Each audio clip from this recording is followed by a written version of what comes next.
Tak beralih ke informasi lainnya, saudara, puluhan warga desa Krungceko, Kecamatan Senagan, Kabupaten Nagan Raya diserang wabah gatal-gatal sehingga mengakibatkan keresahan di tengah masyarakat. Wabah gatal ini sudah setahun belum diketahui penyebabnya. Puluhan warga desa Krungceko diserang wabah gatal-gatal terutama pada anak-anak. Wabah tersebut telah meresahkan warga selama setahun terakhir di desa tersebut. Hingga saat ini belum diketahui penyebab penyebaran wabah tersebut. Bahkan wabah gatal-gatal ini bisa dengan cepat menyerang seluruh anggota keluarga seperti orang tua hingga ke anak.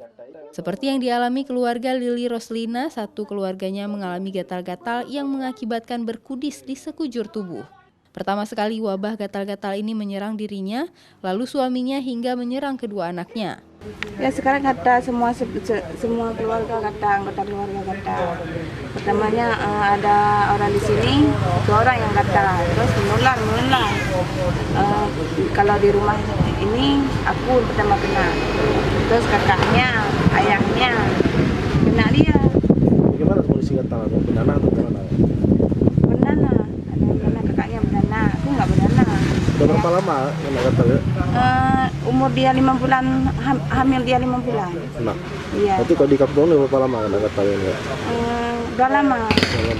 Kondisi miris dialami oleh bayinya yang berumur 2 bulan, mulai dari ujung kaki hingga merambat ke kepala bayi. Saat ini warga mengatasi wabah tersebut dengan menggunakan salep biru yang mereka beli di apotik.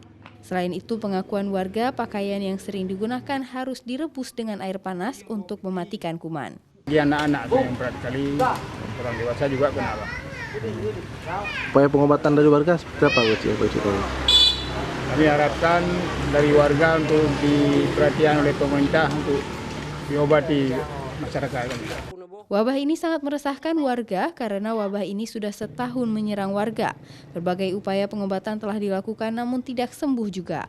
Hingga saat ini belum diketahui secara pasti penyebab wabah gatal-gatal yang menyerang warga. Padahal lingkungan desa tersebut tergolong bersih atau tidak kumuh. Teguh Umar, Arif Fahmi, Kompas TV, Nagan Raya.